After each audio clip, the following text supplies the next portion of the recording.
And we start to walk out after everyone's left. And a woman by the name of Rady Harris, who was a reporter, columnist, she's kind of legendary.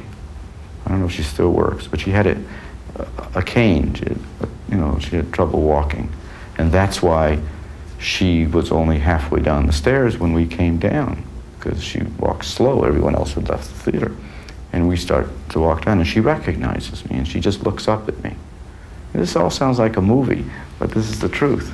And nobody else is there, and I'm feeling strange. It's just a strange feeling.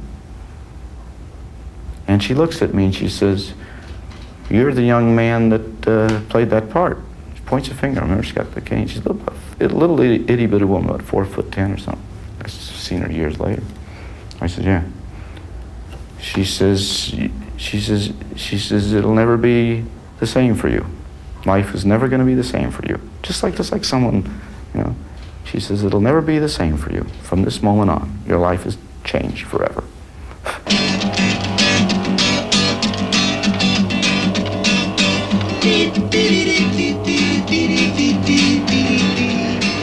Mrs. Robinson, you're trying to seduce me.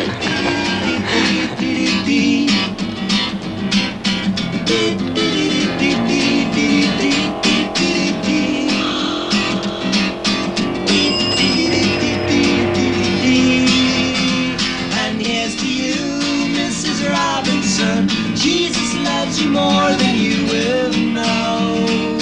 Whoa, whoa, whoa. Stand up tall, Mrs. Robinson. God in heaven smiles on old June Ray. Hey, hey, hey. Hey, hey, hey. The book had already been published. I read a review in the New York Times, and I thought, wow, this sounds like an interesting screenwriter, possible screenwriter. So I read the book, and for whatever reason, I wasn't so keen on him as a screenwriter, but the book just stayed with me. I actually paid $1,000 against 20. Not only that, the $1,000 was out of my own pocket. And gulp, sob, choke, it got me right there, because I barely had it. But I believed in it, and I wanted to get my hands on it. Hello, darkness, my old friend. I've come to talk with you again. To the right. Because a vision softly creeping left its seeds while I was. Talented people are good the first time out. Mike Nichols, I hired him long before Virginia Woolf. He had done a single Broadway play, Barefoot in the Park, which I saw, liked, had sent in the book, not knowing him. I was in New York, got a message on my machine. Mr. Nichols called, likes the book. We met, decided to do it. I just want to say one word to you. Just one word. Yes, sir.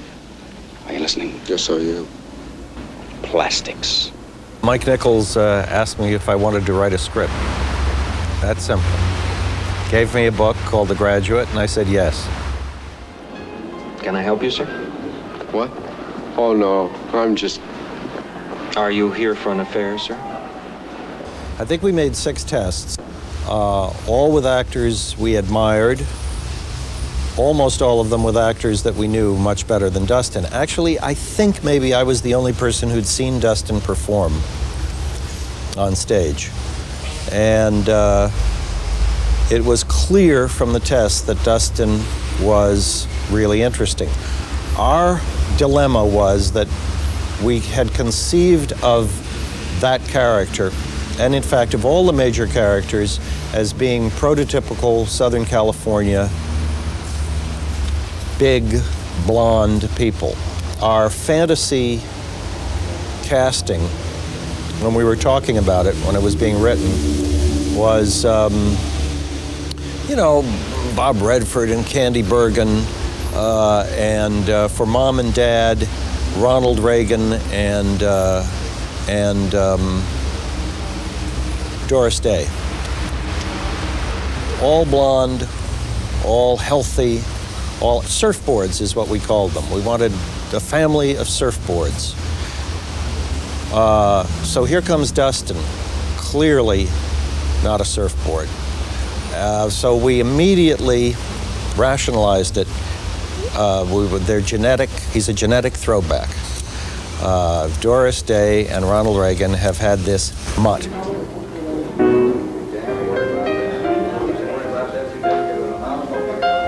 We all were there for the readings, the screen tests, and we knew. We knew Destin was the guy right away.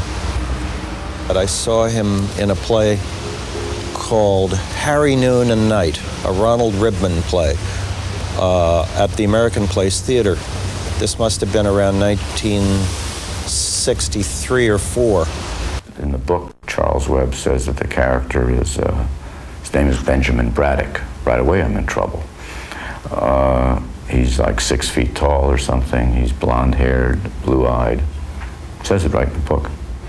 Head of the debating team, track star, WASP.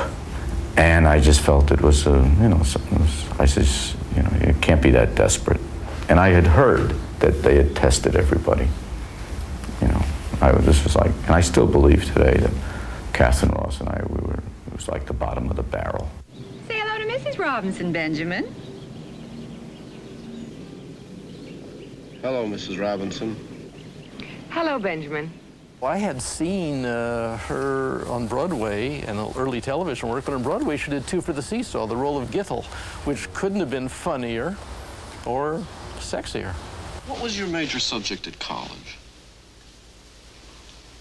Art. Art? Oh, in that scene where she talks about when they're in bed together, she had a little vulnerability there, which was a wonderful addition. I guess you kind of lost interest in it over the years, then. Kind of. Early on, when Mrs. Robinson asked Ben to take her home from the parents' party, the scene at her house, there's such funny, surreal sexual tension. Oh, my God. Pardon? Oh, no, Mrs. Robinson, oh, no. What's wrong? Mrs. Robinson, you didn't expect... What? you didn't really think I'd do something like that. Like what? What do you think? Well, I don't know. It was sort of Pinter married to, I don't know, Charlie Chaplin. I was really struck by that. I like that thing that's funny, yet serious. Basically, it's the core story about a guy having an affair with the mother of a girl that he falls in love with is so powerful that, you could give it to 9 different writers and they'd come up with 9 possibly interesting versions. Hey, Ben, Elaine's coming down from Berkeley soon. I want you to call her up this time. I will. Because I just think you two would hit it off real well together.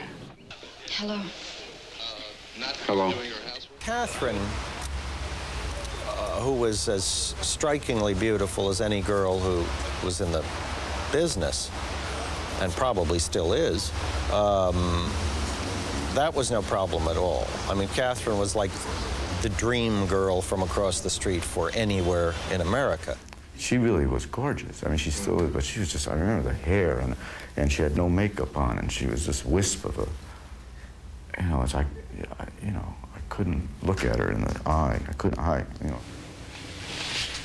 He said he thought we'd make a pretty good team. Oh, no, he said that? He said he thought we'd make a pretty good team? Oh, God. What's wrong with you? What is he, a student?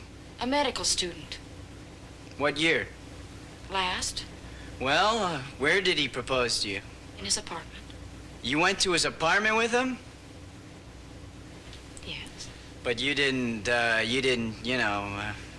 I didn't spend the night. People have asked, how well did you know Catherine Ross? And unfortunately, I've always had to answer, just enough to really admire her. Elaine, I like you. I like you so much. Do you believe that? Everyone told me that they fell in love with Elaine. Do you? Yes. I thought it's a good thing they don't really know me, You're the first thing for so long that I liked. The first person I could stand to be with. One thing that Mike did, and this I think was invaluable for this film, is that we rehearsed this film like we were going to take it on the road for 3 weeks before we ever shot anything. And we started off on a soundstage with chalk marks, and prop furniture, and it gave us a chance to go through, to do it a lot.